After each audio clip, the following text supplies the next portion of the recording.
So several months ago, I made a video called A Collection of Lost Paleo Media, where I took a look at some examples of lost paleo media that consisted of topics that were brought to my attention months prior, or ones that I was just interested in myself. I made that video with the idea that I had covered at the very least the bulk of the popular examples of lost paleo media. However, the comment section proved me wrong by listing a bunch of different suggestions that I wanted to look over today. Initially, I thought I had enough here to make a whole series out of it, and I probably could have done that, but I've been enjoying making these long-form videos lately, and splitting them into parts just meant that you guys would have had to wait longer for certain topics to be covered. So I figured, let's just make it one big video. Consider this the official sequel to my previous Lost Paleo Media video. There's a lot of areas of lost paleo media to explore, believe it or not. There are lost documentaries, movies, video games, and so on, so I figured the best way to look at all of these is by one category of media at a time. I think a good place to start is with dinosaur documentaries. One of the ones I've grown interested in recently is called Mystery of Life. The Mystery of Life was a documentary or film that was created to explain the theory of evolution and was presented by famous American lawyer Clarence Darrow and zoologist Howard Madison Parsley. It was released in 1931, but today there doesn't seem to be any trace of it anywhere on the internet at least, and is considered to be a lost or rare film by some. Of course, just because it's not on the internet doesn't necessarily mean it's a lost film. However, according to some random accounts here and there online, the film doesn't seem to be archived anywhere, and the only legitimate online footprint it seems to have are some promotional images and its official cover. But this is just through word of mouth, so take that information with a grain of salt. But let's take a look at what we do know. According to its IMDb page, it was released on August 3rd of 1931, had a total runtime of just over an hour, and on one of the images there's a foreword that reads, "The Mystery of Life. The story of life, of evolution, presents nature's struggle and progress in dialogue and pictures. Herein is told in words and dramatic scenes how all animals fight for bare existence, for mates, and the progress of the world from microscopic cells to modern civilizations. Graphic description synchronized with gripping pictures, a talkie of the world's greatest story, the story of the world." There's another synopsis as well, but this one is pretty long, so I won't read the whole thing out loud. But to summarize it, it basically just goes through the evolutionary history of life on Earth and how the world was an empty space at first, until life emerged from single-celled organisms living in the oceans, with the mystery seemingly being, how did life truly begin here on Earth?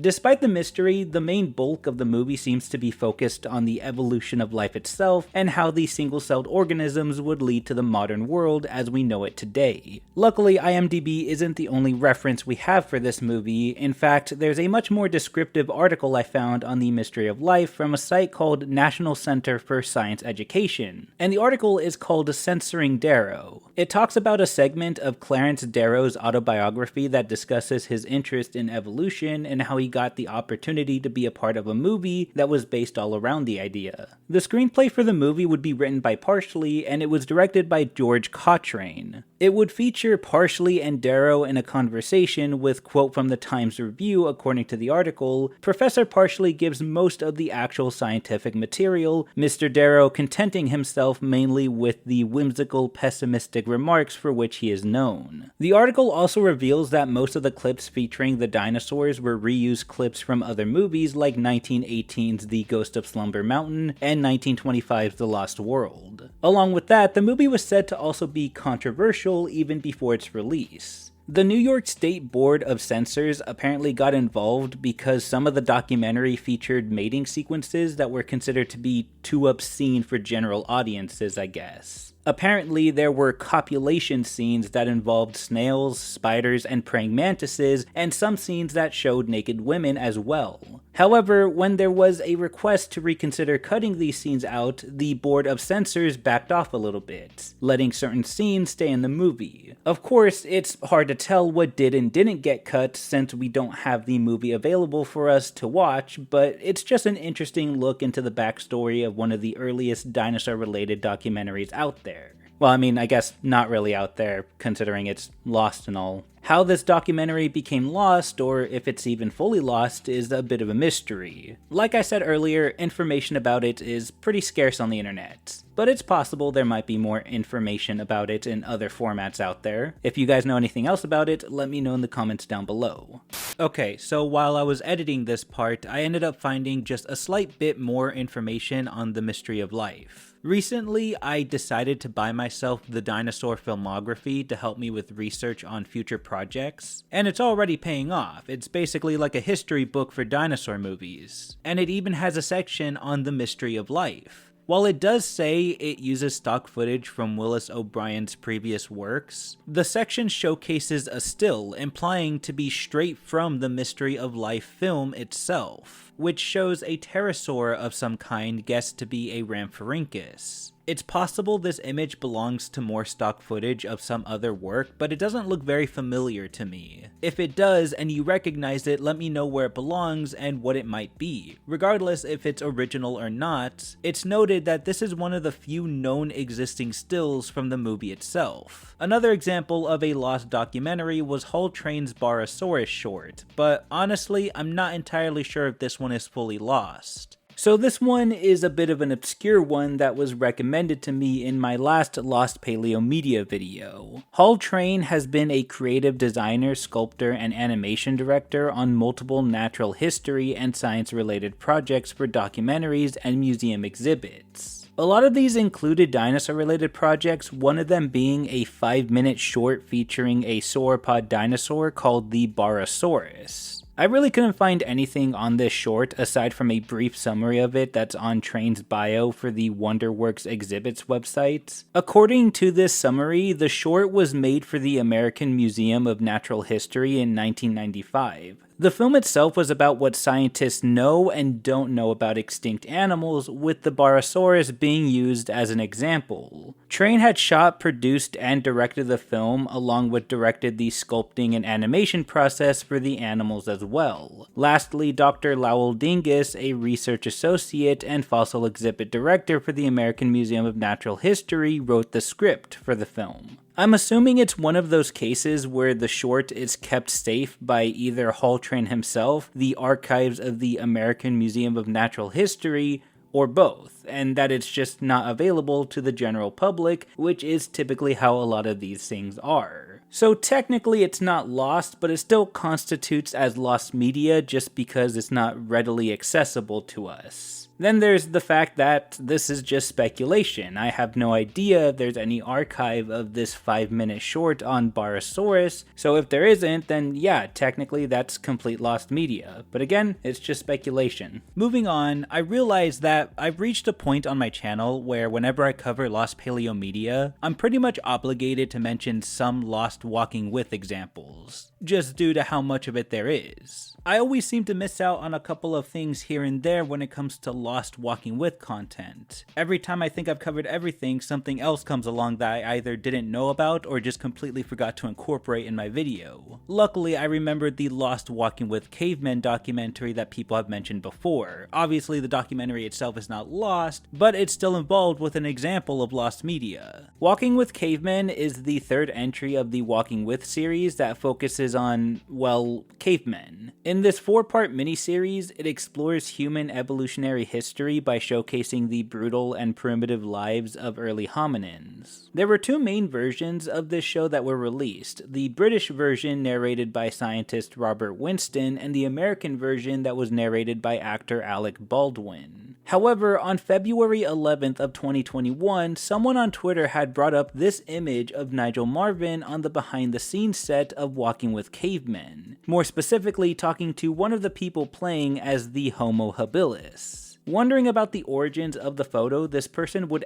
@Nigel Marven, and he would actually respond to it by saying that he had actually hosted the American version of the Walking with Cavemen show for Discovery US. but it was never shown because the Alec Baldwin version was favored over his. Don't really know what they were thinking with this one. I mean, Nigel Marven is a perfect fit for a series like this, but I guess their thought process was that in order for it to be successful, they needed star power or something like that. I don't really know. That's just speculation on my end, but it seems like a legitimate possibility. So yeah, the Walking with Cavemen Nigel Marven cut is somewhere out there in the hands of the BBC, and knowing them and their cut and or lost content, I just don't think this will be something that will ever see the light of day.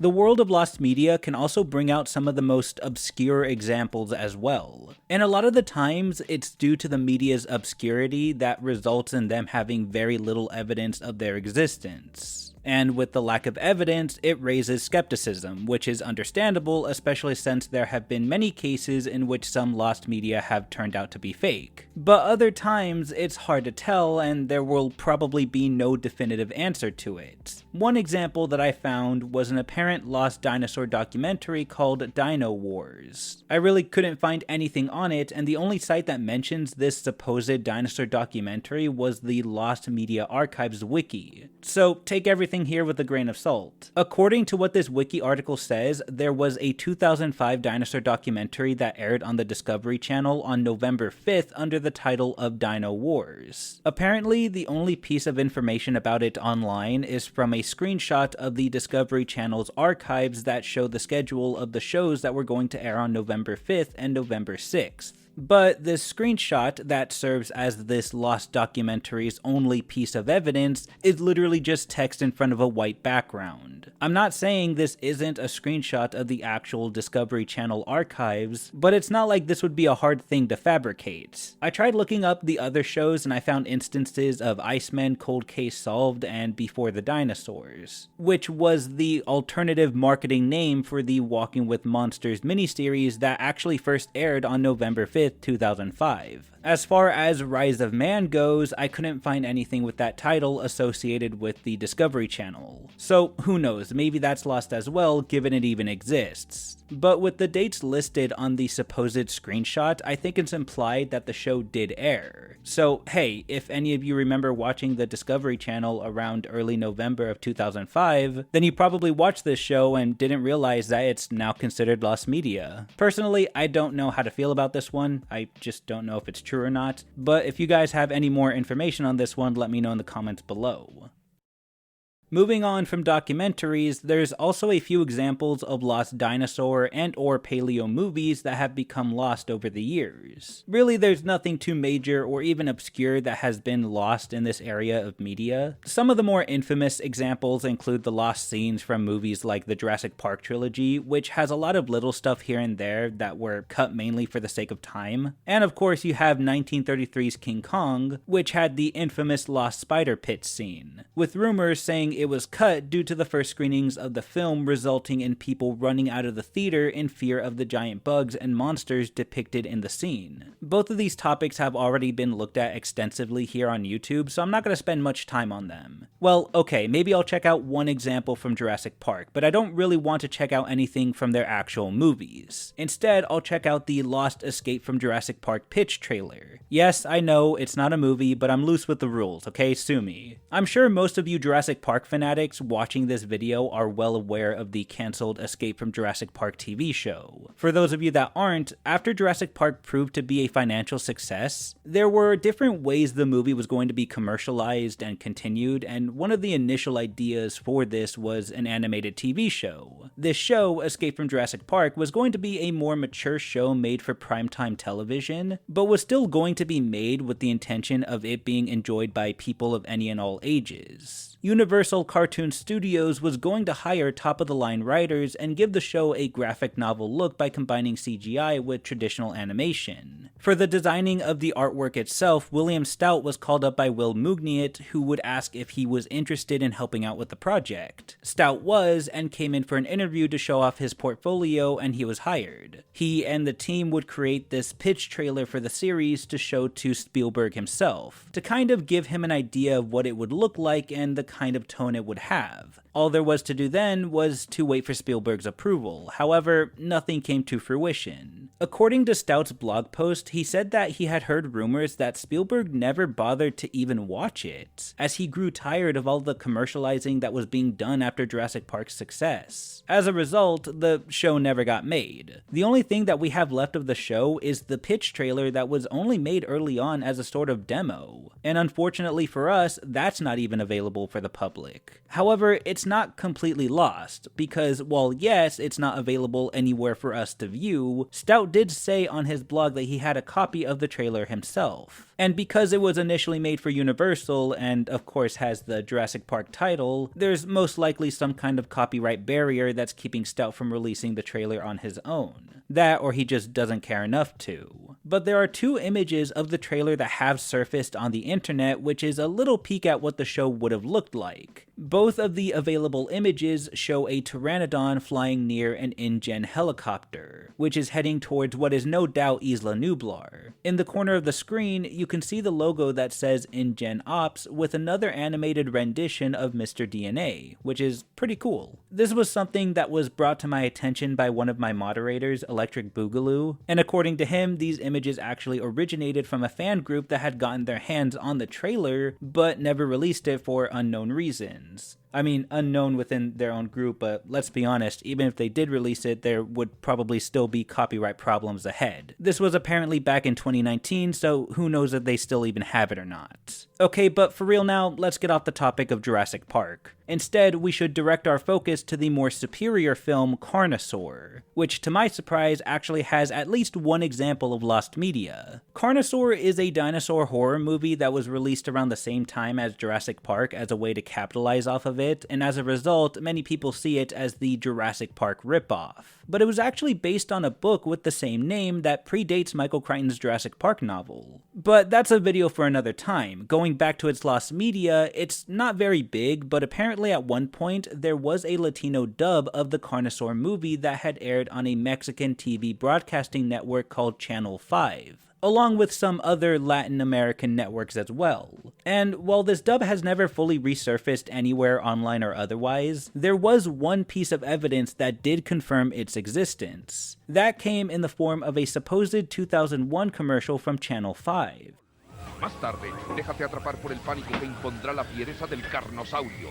Y en la cuarta función, conoce a una... The discussion of this lost dub has come up in forums and at least one article on the topic of Channel 5, but its whereabouts and contents, should there be any altered contents in the Latin dubbed version, remain unknown. But lost media from cheaper productions isn't all that uncommon, kind of like the Philippines version of Godzilla, Tokyo 1960. This is definitely a strange one. There was a Filipino kaiju film called Tokyo 1960 that was released in 1957, and if you ask me, that's some false fucking advertisement right there. Anyways, from what the few sources here on the good old internet are telling me, this was basically the Filipino version of Godzilla that reused clips from the original 1954 film to create a similar story of a giant monster attacking and destroying the city, but also making it different enough so that it comes off like a new and different movie. There really isn't a lot of information on this one, as you would expect. Some of the info even comes from word of mouth through comments, like this one person that claims the film was in collaboration with Toho Studios, as if they were actually involved with the project, but as far as I can see, there's no definitive proof of that. Maybe I'm wrong though. As always, if you guys have any more information on these kinds of things, let me know in the comments down below. I'd definitely like to know more. But let's take a look at what we do know based on what some sources say. First, there's the original promotional image that says the movie was produced by a studio called People's Pictures. Now, with the name as basic as that, it's not easy trying to find anything that relates to it being a movie studio of some kind, but I was able to find one thing, that being a post in the Closing Logo Group fandom wiki. Man, they just create wikis for everything these days, don't they? Which doesn't say much, but does show a picture of a tripod on Earth with the logo in the foreground, and the post saying that this was just a ripoff of the logo for RKO Pictures. It also says it came from the Philippines from the 1960s, but who knows how much of this is true. According to IMDb, the film was directed by Theodore Teodorico dos Santos, produced by Cirio H. Santiago, and starred Tessie Quintana, Eddie Del Mar, and Zaldi Shornak, all of whose names I most likely butchered. What's funny about this is that everyone who's credited as a writer for Tokyo 1960 are all actually writers for the original 1954 Godzilla film, which could possibly indicate Toho was in collaboration with People's Pictures, but I'd also say that's kind of a stretch. It's just as, if not more likely, their names were just taken and added onto the list of credits for Tokyo 1960, purely out of obligation from the Filipino filmmakers and producers, but it's also possible they just used their name to give their film a bit more popularity. Anyways, it's a weird example of Lost Paleo media, but that's not the only cheap production that reused clips from a more popular movie that would become lost, or I guess in this case, possibly lost. There's also 2013's Lost sequel to the critically acclaimed Area 407 movie. Okay, I need to stop doing that. It was funny with Carnosaur, but I can't even joke about it with this movie. It's just that bad.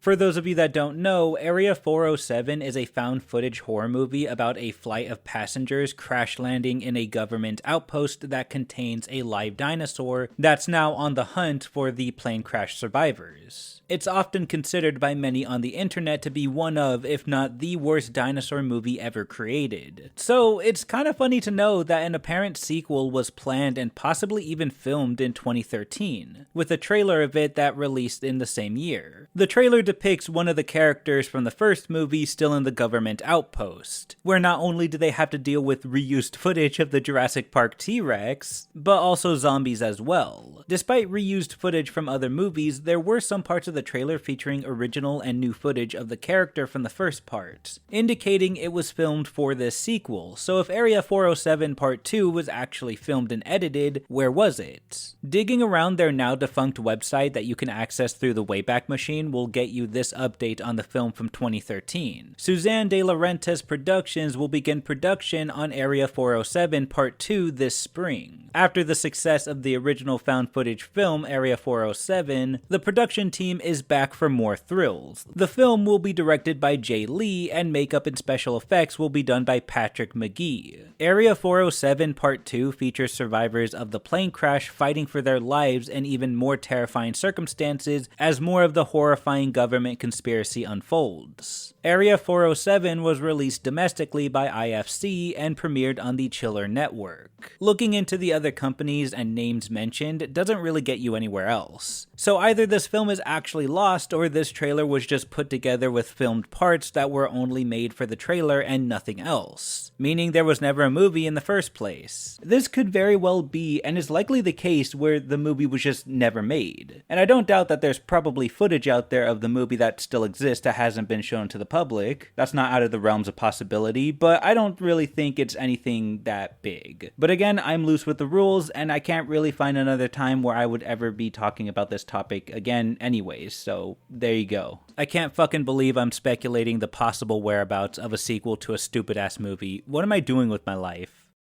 You know, maybe I just need to get off the topic of lost dinosaur movies. That's fine, because there are plenty of lost dinosaur video games that should be talked about. A lot of these games are smaller scale developments, as a lot of them are either Flash or mobile games. I think a good place to start is the Planet Dinosaur Flash game. So when I covered the story behind the Lost Big Al game, another Walking With title, a few of you commented about the Flash game that would replace it on BBC's official website, the Planet Dinosaur Flash game, which would also become lost as it was taken off the site as well. So the story with this one was that BBC had made and released a new dinosaur documentary in 2011 called Planet Dinosaur. And just like how the Big Al game was released to help promote BBC's newest Walking with Dinosaurs special, the Planet Dinosaur game was made to help promote their newest dinosaur documentary at the time. In doing this, the BBC would also clean up their site to pretty much get rid of all of the unpopular games that weren't as up to date with their newer content, with Big Al being one of them.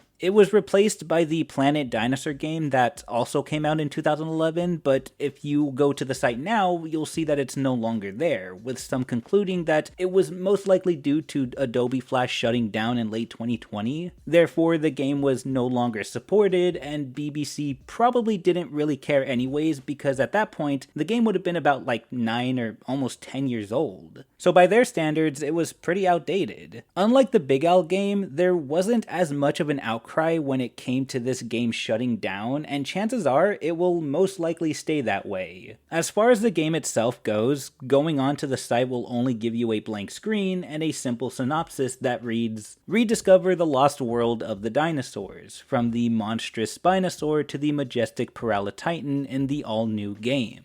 Play your very own dinosaur planet. Will your world survive?"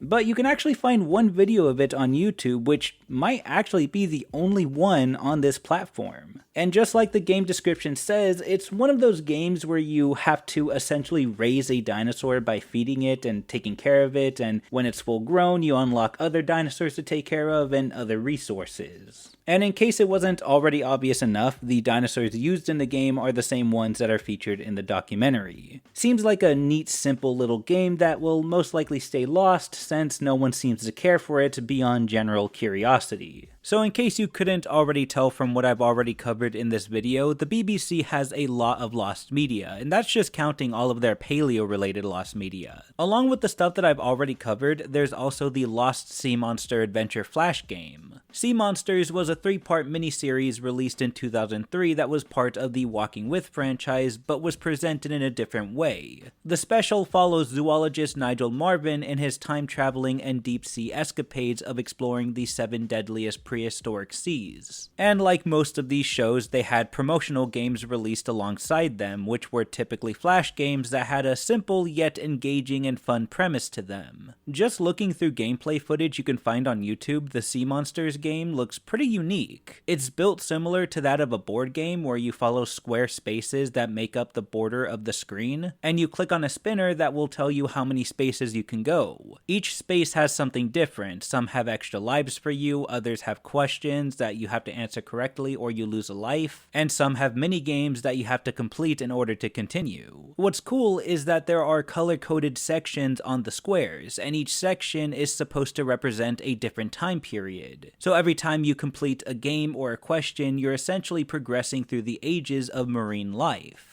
It's a pretty cool looking game, and one that I think I would have enjoyed when I was younger had I known about it. But like most of the Flash games from BBC's older content, this one was most likely taken off the site due to it being outdated promotional material that was no longer popular. What's funny is that this isn't even the last of BBC's lost gaming content, because there was also the 2013's Walking with Dinosaurs mobile running game that may or may not actually be lost. I'll explain. Walking with Dinosaurs Dino Run was a tie-in mobile game that was released next to the 2013 film. It was nothing too special from what I can find and see from it. It kind of looked like a dinosaur version of Subway Surfer, except the setting is in the Mesozoic period, and of course you're being chased by a Gorgosaurus instead of a security officer. You play as the characters that are featured within the movie, and you have to run away from the theropod dinosaur, along with dodging obstacles and using your environment to stay alive, and collect these floating plants, which I guess serve as the in-game currency. Pretty straightforward, and just like most smaller scaled games like this, their only purpose was to be a way to promote the movie it's based off of. So when the popularity of the Walking with Dinosaurs movie died down, so did the activity in the Dino Run app. So it would only make sense for the developers to kind of just ditch it and remove the game from the Play Store. And the reason why I call it kind of sort of lost is because I think you could still play it through APK, meaning it's not completely lost to the public. I don't really know for sure, but I'm gonna be honest, this isn't anything special, and I mainly included it because it just further goes to show the amount of lost, cut, or removed media within the Walking With franchise. And admittedly, I have a soft spot for dinosaur mobile games, because in case you didn't know, that's actually what I started doing here on YouTube. If you look back far enough, you'll see some of my very scuffed and low quality playthroughs of various dinosaur mobile games because that's all I could budget for at the time. Honestly, the years between 2012 and 2016 was a pretty neat era for mobile games, at least for me. I played games like Carnivores, Dino Hunter Deadly Shores, and of course Jurassic Park Builder. Developed and released by Ludia, Builder was a park building simulator where you got to travel back to Isla Nublar and build your own Jurassic Park, which yeah, at that point was a concept that had already been done, but you could play it on your phone now. The game allowed you to clear up foliage and jungle where you would find amber fragments containing the dinosaur DNA you needed to unlock them, and when you did, you could place them all around your park, including roads, attractions, decorations, and so on. The game would urge you to feed your dinosaurs so that you can level them up and enter them in tournament events that would happen every so often, where you would fight other players and their dinosaurs, which would give you a chance to win even more resources. They had an aquatic and ice age extension to it as well, where you basically just did the same thing but with different prehistoric fauna. The game was pretty cool from what I remembered, but ultimately it suffered what a lot of these previous games did, with Universal rebranding the Jurassic title to Jurassic World and releasing a whole new trilogy of movies. It would be no surprise when they released another mobile park simulator game that was essentially an upgraded and modern version of Jurassic Park Builder. This game is called Jurassic World the Game, and for a little while the two games were worked on simultaneously by the developers. But eventually updates would become scarce for Builder as more focus would be put towards working on the more recent and popular of the two games. And in an unsurprising move, Builder would officially shut down on March 30th, 2020. The game can no longer be accessed through the Play Store on your mobile devices, meaning it's no longer available to the general public, rendering it as lost. Of course, that term is being used a bit loosely in this case. Just because removed content like this doesn't necessarily mean it's completely lost, mainly just out of the grasp of the general public. Nowadays, the mobile market has a few Jurassic World games to keep people busy, things like Jurassic World Alive, Jurassic World the Game, that one Jurassic World app that lets you scan the toys, and of course you have Jurassic World Primal Ops. Oh wait. Primal Ops was a short-lived Jurassic World mobile game that allowed you to rescue dinosaurs loose around North America and use them to help you battle other dinosaurs and find other resources. Pretty straightforward stuff for a mobile game, but despite that, it really should have been an easy success, considering the lack of new Jurassic World game content, but it was released and shut down in the same year in 2022. While there doesn't seem to be a definitive reason why, some speculate it did poorly in numbers. Maybe its release didn't have the turnout they wanted, and instead of trying to make it work, they just cut their losses right then and there to move on to another project with more potential. Regardless of why it was shut down, people were just more surprised by how short-lived it was. In many cases, the game wasn't out long enough to be available to everyone, so when its shutdown came around, many people didn't even really care. Aside from the obvious videos various YouTubers made on the game, there's also some of the cool concept art and designs made by Cesar Alismar for some of the in-game models. As of right now, the game is unavailable to access and play, not that many people seem to care about that anyways. This situation was somewhat similar for another mobile game back in 2019 called Durango Wildlands, an open-world MMORPG made by a South Korean video game developer called Nexon, that allowed players to survive in a prehistoric world with dinosaurs that you could hunt or tame. Basically like Mobile Ark before Mobile Ark was a thing.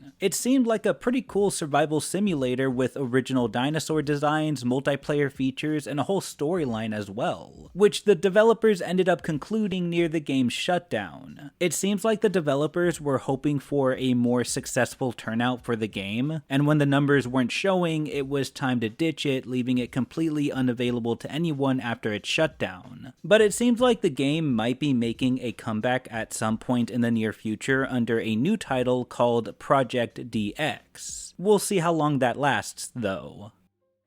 And that was the world of lost and rare paleo media. I won't lie, this isn't the most definitive list, and there are definitely some examples that I could have included here or gone in more detail with that I didn't, and I have my reasons for not including them for now, but that doesn't mean they probably won't feature one day to some extent. We'll see. But I really just wanted to go through the ones that many of you suggested and brought to my attention, and ones that I managed to find here and there. If by any chance I happen to miss any of your suggestions, don't worry. I'm not opposed to making another follow-up to this little series one of these days, so if you have a topic of lost paleo media that I have yet to cover, let me know in the comments down below. Until then, I hope you guys enjoyed this video, thank you so much for watching, and please, have a nice day.